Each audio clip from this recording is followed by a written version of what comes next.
there, thank you so much for joining me today. So this video is going to continue our discussion of Module 3, which talks about ethical considerations when conducting psychological research. So in my last video, I talked about the Tuskegee syphilis study and its legacy, not just for the participants of the study, but also for the broader community and also for the institutions of biomedical and behavioral science. So one of the most important legacies of the Tuskegee syphilis study is it established the National Commission for the Protection of Human Subjects of Biomedical and Behavioral Research. Okay, and that National Commission developed something called the Belmont Report. And so the Belmont Report summarizes ethical principles and guidelines for research involving human subjects. Okay?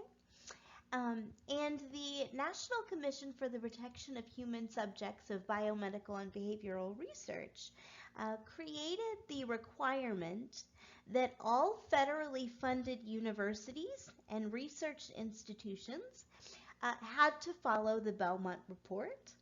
And in order to ensure that the research being conducted follows the ethical guidelines outlined in the Belmont Report, there was the establishment of what are called institutional review boards, or IRBs.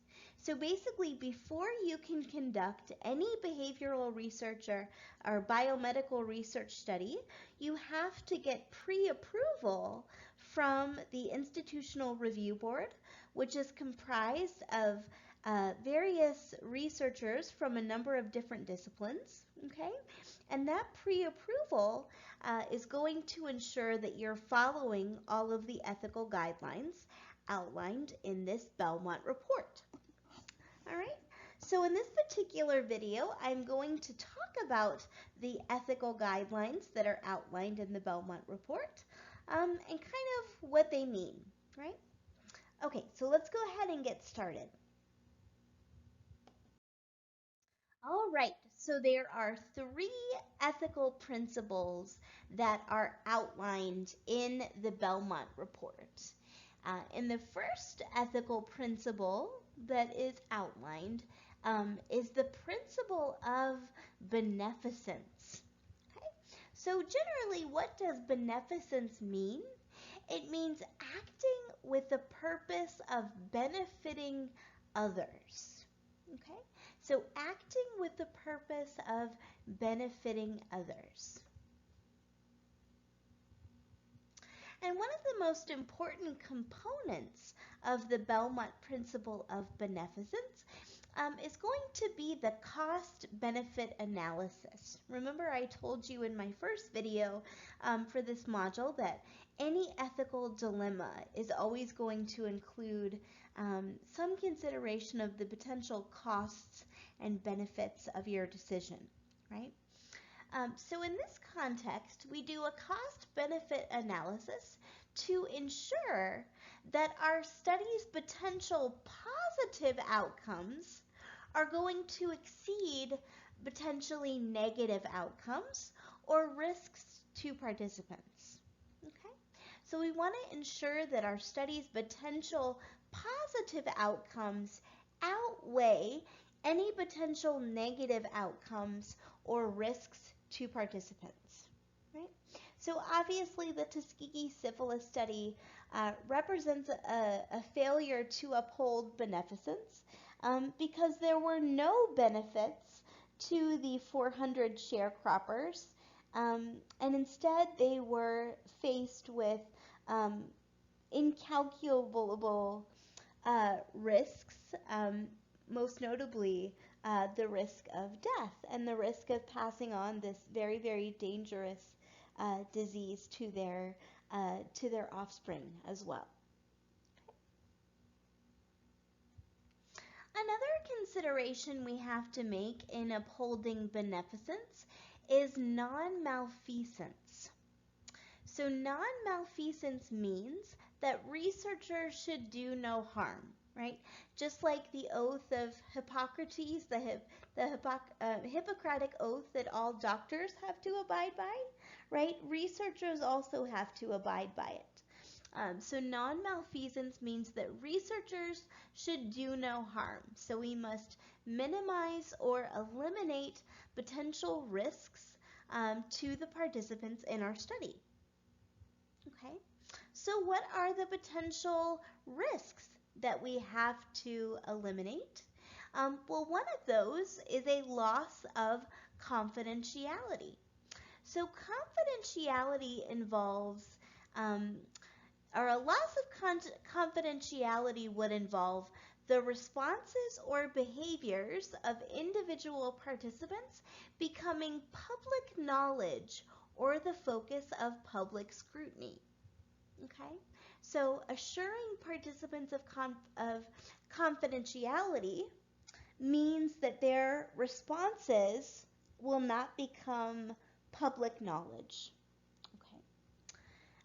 There's also the potential for, before I get to that, I wanted to discuss a study that took place in the 1970s that represented a profound loss of confidentiality. So in the 1970s, there was a researcher by the name of Humphreys, and he was interested in studying the sexual habits, particularly of homosexual men. So the work of Humphreys illustrates the priority researchers place on maintaining confidentiality of participants' responses, because during the 1960s, Humphreys was a doctoral student in sociology, and he was interested in learning about heterosexual men who engaged in homosexual acts in public restrooms. Okay? So Humphreys eventually acquired the trust of some of these men who were willing to be interviewed for his study. Right? Given the sensitivity of his research, Humphreys was particularly diligent in protecting the confidentiality of his participants. Right? So, for example, he kept the master list of potential participants locked in a safe deposit box. No names or other identifying information appeared in the questionnaires, and he destroyed all individual interview notes. Okay? Humphreys even allowed police to arrest him rather than revealing that he was doing research on this population of men. Okay? But while he might have worked diligently to protect his participants, Humphreys potentially violated participants' privacy in other ways, right? So, for example, he used false pretenses to get people to participate, including not revealing that he was a researcher. Okay, so clearly that represents a violation of informed consent or a failure to get informed consent.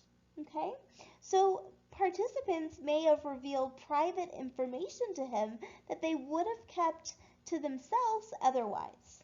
Okay, so he certainly wasn't perfect, but he did go to extreme measures to protect his participants' confidentiality. Okay, so again, confidentiality or loss of confidentiality would occur if the responses or behaviors of individual participants became public knowledge or the focus of public scrutiny.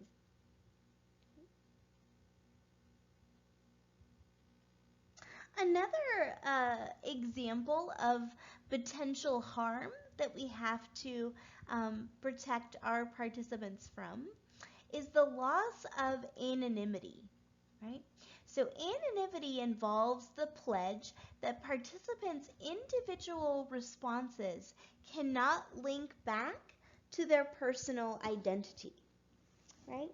So confidentiality basically says, I will take your identifying characteristics, okay? And I will record your responses with your identifying information, but I will hide your responses so that they never become public knowledge, okay? Anonymity says your individual responses will never be linked back to your personal identity, right? So your name won't appear on any of the questionnaires or any of the statements that you make, okay? So that theoretically, even if somebody finds the data or finds your questionnaire, they won't know that it came from you, okay? So those are both potential sources of harm, the loss of confidentiality or the loss of anonymity that we have to protect our participants from. Okay? There are other types of harm that we have to protect our participants from. One of those is physical harm. So it was discovered in the 1940s that the U.S. government, as part of their attempts to investigate venereal disease, knowingly infected participants in Guatemala as well as individuals at a prison in Indiana with venereal disease to test the efficacy of the drugs that they were developing. Okay, so individuals in Indiana were knowingly infected with venereal disease via prostitutes, and individuals in Guatemala were essentially injected with disease, diseased blood, essentially, to give them venereal disease.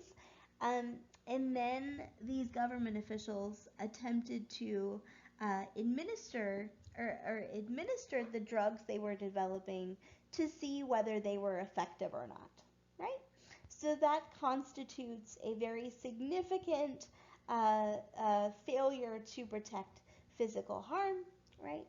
And another example is, of course, the Tuskegee syphilis study, where the men were subjected to unimaginable harm as a result of the untreated syphilis.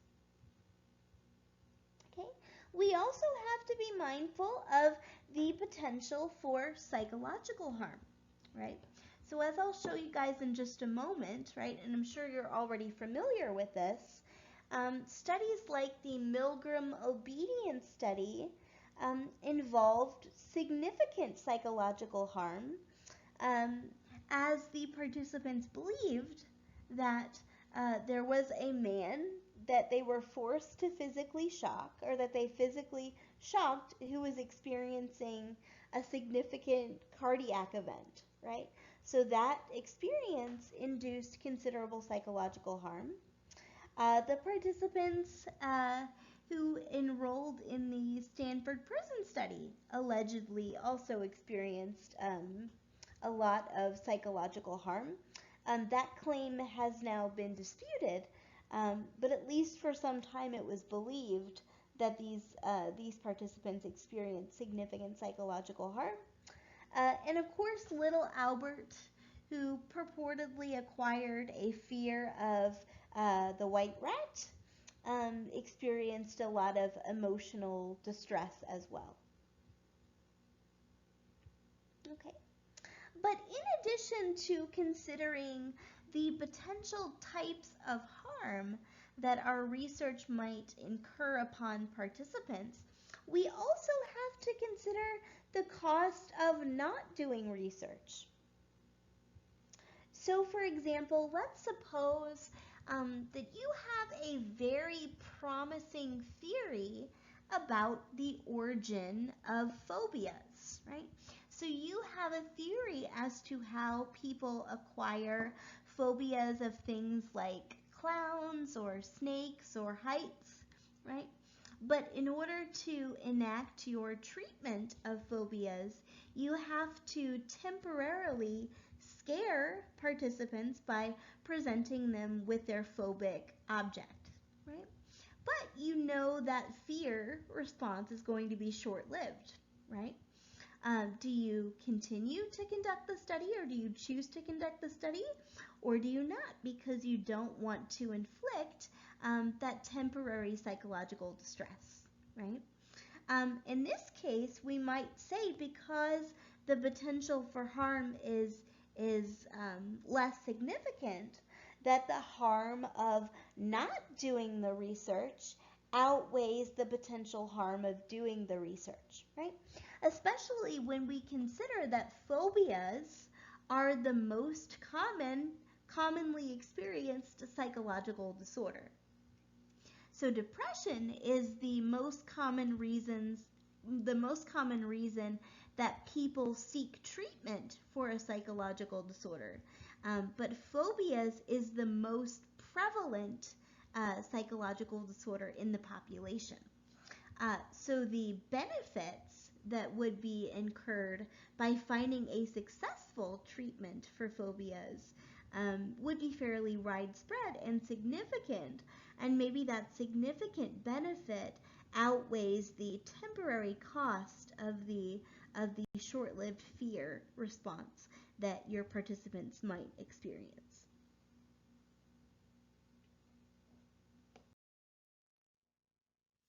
Okay, so again, I'm sure you guys are all familiar with this, but just to review, Stanley Milgram in his obedience experiment, he told the volunteers that he recruited, or his participants were told to teach another person that was actually a confederate or an accomplice in the experiment word pairs by applying an electric shock every time the learner was wrong. And of course, the learner was just a recording and not an actual person.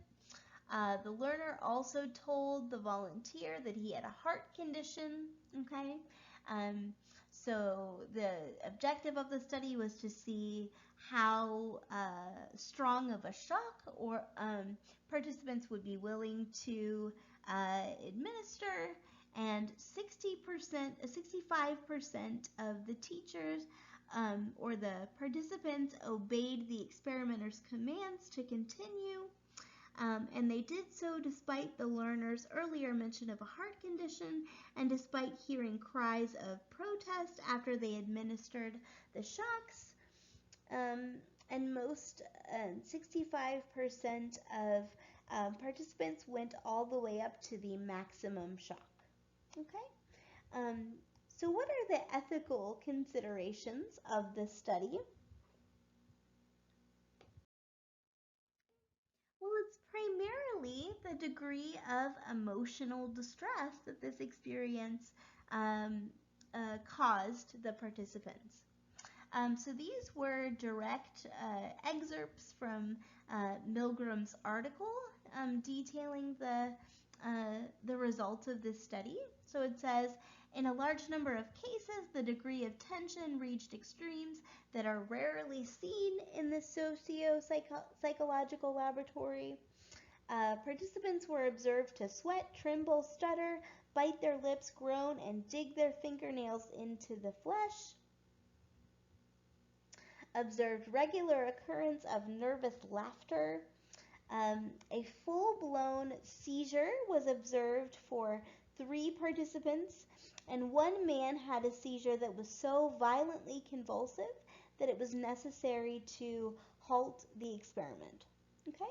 So without question, during the experiment, individual participants experienced a pretty much the maximal degree of emotional distress at the prospect of potentially injuring this confederate, right, who they believed to be an actual participant.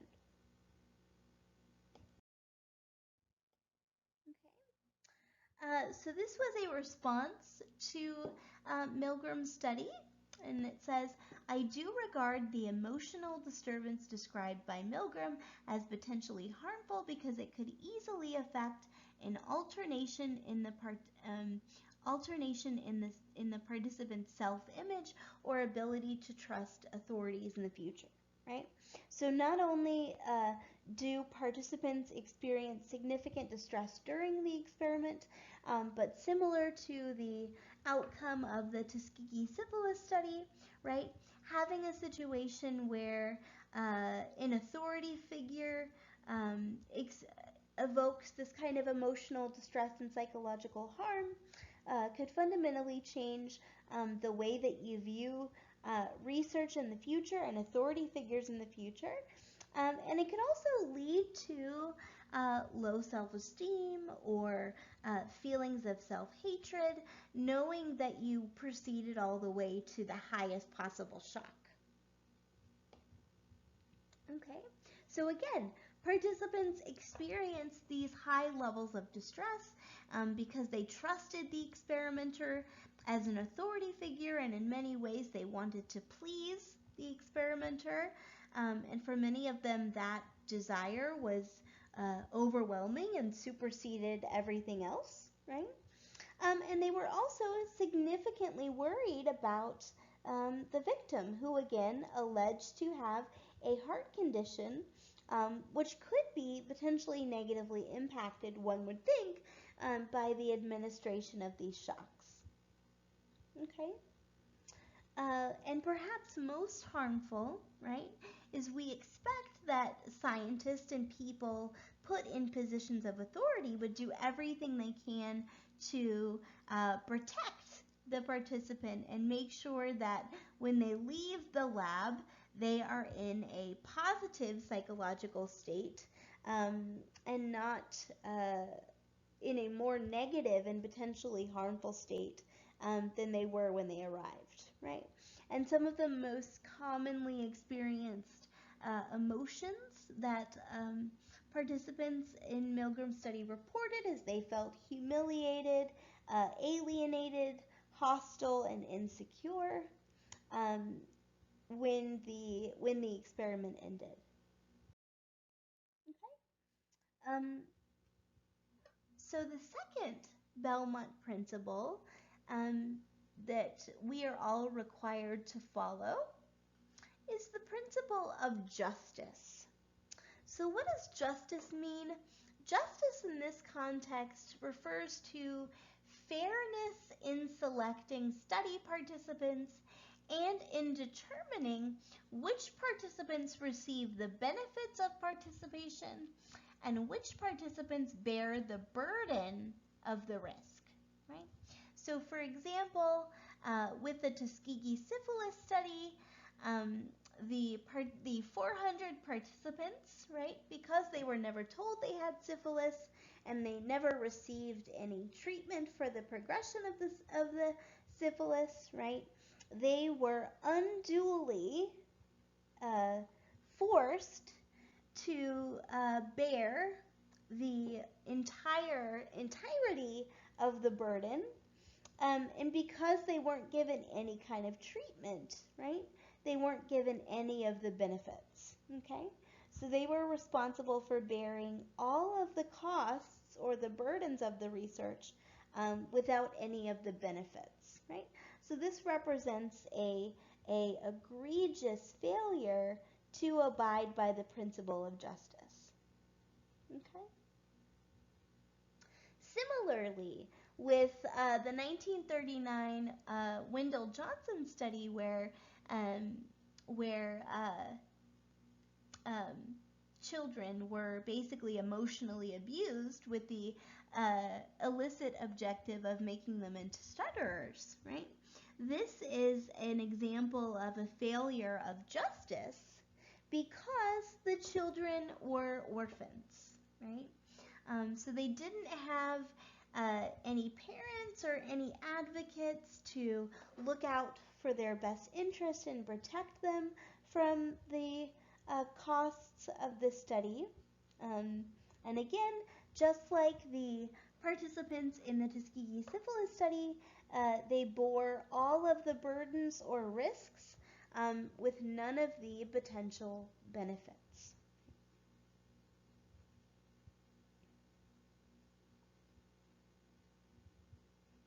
Okay. So here's an example of a potential ethical dilemma that relates to justice. So as a therapist, you have developed a potential treatment for severe depression and suicidal ideation. To test it, you randomly assign patients to the treatment or no treatment condition. After you run your test with a few participants, it is clear that your treatment is highly effective. Okay? So given this knowledge, how would you proceed, okay, with an understanding that you're required to uphold justice? Okay? So again, justice is fairness in selecting study participants and in determining which participants receive the benefits and which participants bear the burden of the risk. So the most ethical resolution for this particular dilemma is not to deprive one group of the effective treatment. Okay? So one way that you could do this is by exposing both treatment groups to the effective treatment, right? So for example, you could start without treatment, okay? So all participants enrolled in the study have no treatment for depression for, say, 6 weeks, and then you log their depression scores, right? And then for another 6 weeks, all participants are given the treatment, right? So you still have the ability to compare the treatment and no treatment conditions, okay? But you don't deprive any of your participants of the treatment, right? So that would be an example of how we might uphold the principle of justice. Alrighty, so our third ethical principle, or Belmont principle, is respect for persons. And essentially what that respect for persons means is it highlights the importance of autonomy. So it's essentially the idea that people are capable of making deliberate, informed decisions about their participation in research. Okay? People are capable of making deliberate, informed decisions about their participation in research.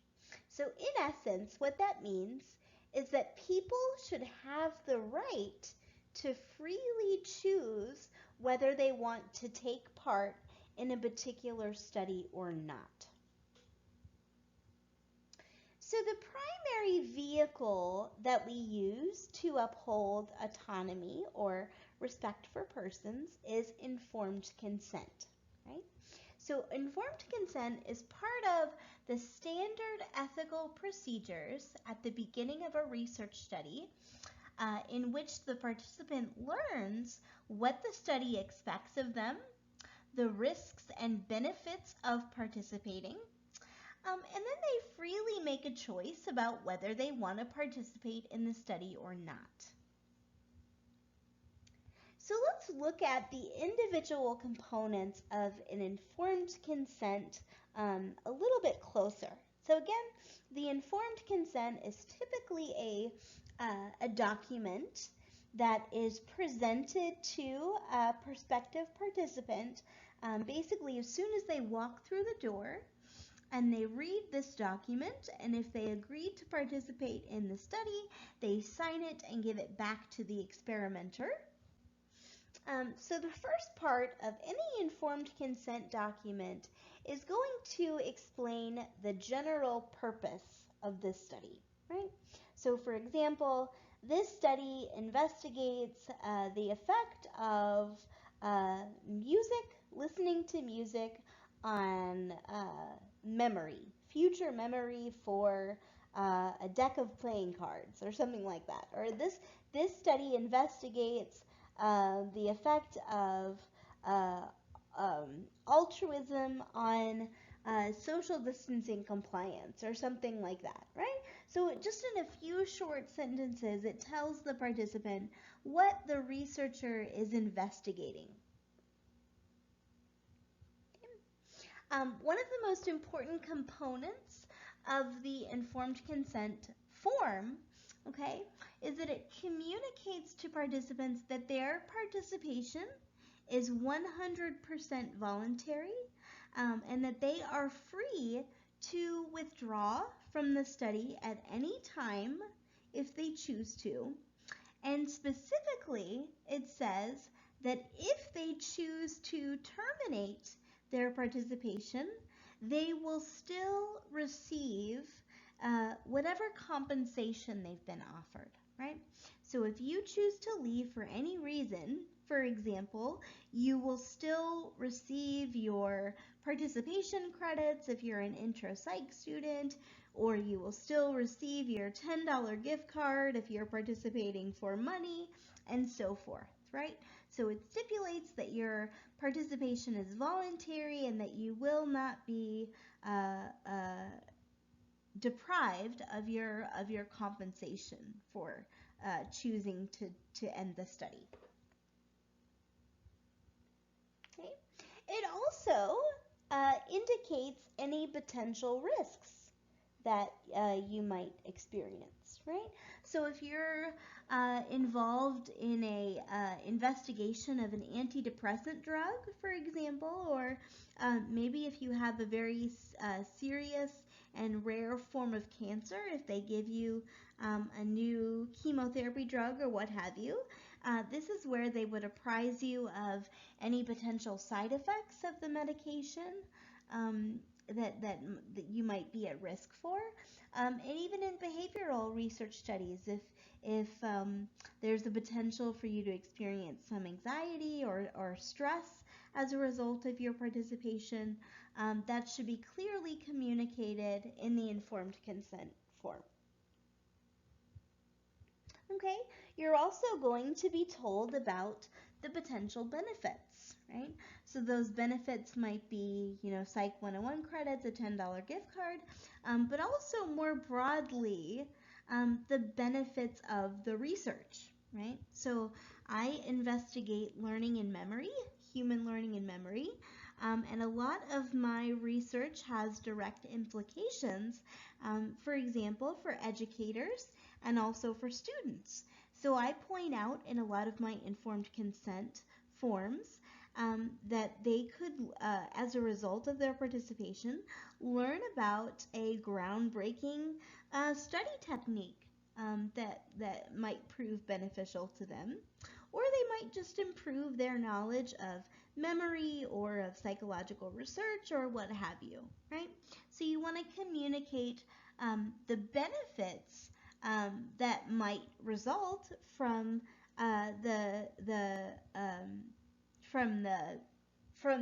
this particular study. All right. So in addition to everything we just talked about under autonomy or respect for persons, you also want to make sure that your consent form is jargon-free and that it can be read by someone with an 8th grade reading level, okay? And that's just part of making sure that people have enough information to make an informed decision, and that they themselves can, again, decide whether they want to participate or not. And the final component of respect for persons is we also want to have a special consideration for participants who might be younger than 18. So if you're younger than 18, you actually cannot provide informed consent, and instead you need an assent form. And essentially what an assent form is, it's a document that your parental guardian would sign that basically indicates your wish to participate, okay? So it's an active affirmation of a desire to participate that acknowledges, at least legally, that the participant is not capable of providing his or her own informed consent. Okay, so your parent or legal guardian signs it, basically giving your assent or willingness to participate because you yourself are not old enough to give informed consent. Okay, so here on this slide, I have got a summary table for you with the three principles, the three Belmont principles of ethical research. So again, we have beneficence, which involves actively promoting the welfare of others, and it's an ethical obligation to maximize benefits in research studies while minimizing risk. Okay, we have justice, which is fairness in selecting study participants and in determining which participants receive the benefits of participation and which bear the burden of the risk. Okay, and one additional note that I do want to make under the Belmont principle of justice, okay, is that part of the justice principle is making sure that we are not using vulnerable populations, okay, and particularly that those vulnerable populations are not being given all of the risks or burdened with all of the risks, right? So this is something we saw in the Tuskegee syphilis study with the 400 illiterate sharecroppers. Okay, they were particularly vulnerable for a number of reasons: their socioeconomic status, the fact that they were illiterate, the fact that they couldn't afford medical care, and so on. The Wendell Johnson stuttering study, that population incurred all of the risks and none of the benefits. Partially because they were vulnerable, because they were orphans, they didn't have parents or guardians to advocate for their own interests, and so therefore they were kind of forced to participate in this study. And lastly, we have prison populations, right? So in the Holmesburg study, where the inmates were given compensation, right? So these men were given literally hundreds of dollars to expose themselves to toxic materials and mind-altering drugs and unsafe products, right? But essentially they were coerced, right? Because these men were severely economically disadvantaged and did not have the option as inmates to get actual, vocations. So the prospect of getting hundreds of dollars was so irresistible or so compelling that they were willing to incur the burdens of all of these risks for the benefit of financial compensation, right? So we would consider all of these examples violations of justice because vulnerable populations were placed in a position where they were forced to suffer all of the negative consequences with none or little of the positive consequences of the research. Okay? And lastly, like we just talked about, we have the principle of autonomy or respect for persons, in which we acknowledge that participants can freely choose whether they want to participate in research after being given adequate information. Okay?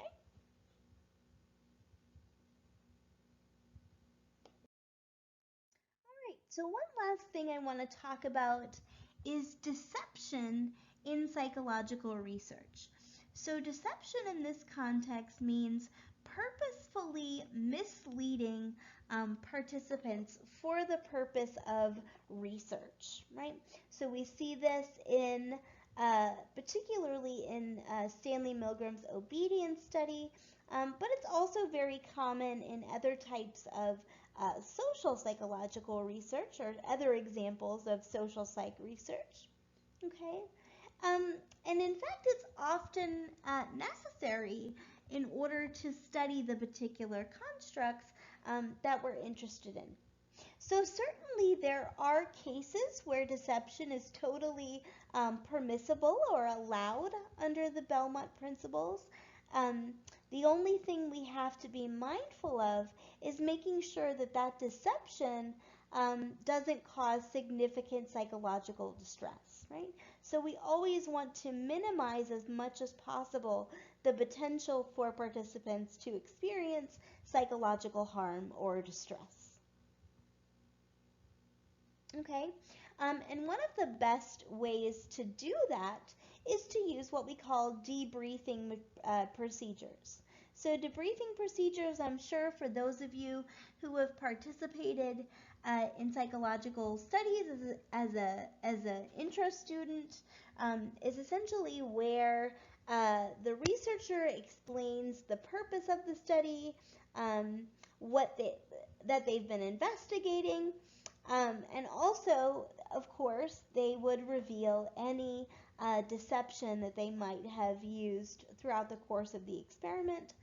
And one of the primary goals of a debriefing procedure, in direct consequence to Milgram's study, is to make sure that participants return to their original emotional state after the study is over, right?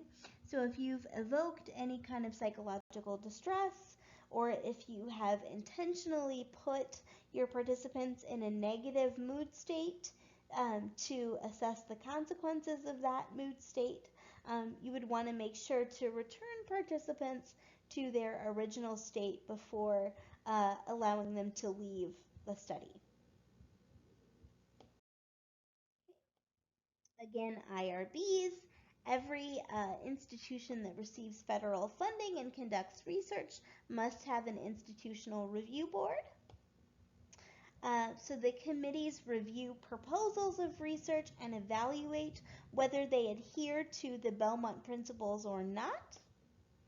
And it's usually comprised of a variety of faculty and staff at institutions who have expertise in research, but they could also include members of the community. So, for example, clergy members.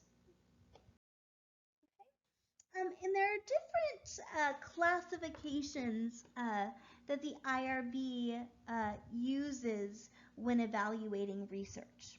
Okay? So if your research poses less than minimal risk, okay? So if there are no known risks of physical or psychological harm, and it doesn't include a vulnerable population, typically that would be classified as exempt, and it's only going to be reviewed by the chair of the IRB, okay? If your research poses minimal risk, and minimal risk is defined as risks that you would normally encounter in your everyday life, okay? So this could include minor stress, moderate exercise, completion of testing or surveys, and again, you're utilizing a non-vulnerable population, then that would get an expedited classification, and it would be reviewed by the chair and another member of the IRB committee. Okay, and lastly, we have a full review. So if your research poses a greater than minimal risk, okay, and you're using a vulnerable population, and we define a vulnerable population as mentally disabled person, children, elderly, prisoners, pregnant women, people of that sort, then you're going to get a full review, which means you're reviewed by the IRB committee of at least 5 members of the IRB committee, right? So the exact process that you go through depends upon what your population is, whether it's vulnerable or non-vulnerable, and also the amount of risk that you expect participants to incur as a result of your study. Okay, so finally I wanted to talk about how we ensure that animal research is abiding by ethical principles as well. So just like we have the IRB for human participants, we have the Institutional Animal Care and Use Committee for animal participants. Okay? But one of the primary differences between human and animal research, obviously, is that animals are not capable of providing informed consent, right? So one of the primary responsibilities of this committee is going to make sure that the general needs of the animals are met. So obviously they're given food, access to clean, comfortable housing conditions, or a generally healthy environment. They have medicine if they need it, and access to food. At least more often than not. Sometimes we do withhold food from animals temporarily, but in general, unless it's part of the research, they should have access to food, water, things like that. And like I said, there are a lot of advantages of animals over humans. But one of the primary disadvantages is that they can't provide informed consent, right? So that's something to be mindful of as well. And so some of the benefits that scientists might incur by focusing on animals is that you can alter the genetics of animals such that they're all going to be genetically identical. You have complete control of the experiences of the animals 24/7, and you also have access to data 24 hours a day, right? So you have animals that are genetically identical, you have complete control over their environment and experiences, and you have access to data 24 hours a day, right? So those are a lot of potential benefits as opposed to human research where you only have access to your participants for usually about an hour or two. Okay? All right, so that concludes my discussion of ethical principles and the Belmont report. So I apologize this was a little bit longer than some of my other videos, but hopefully you found it informative, and certainly if you have any questions, please let me know, and I will see you in my next video.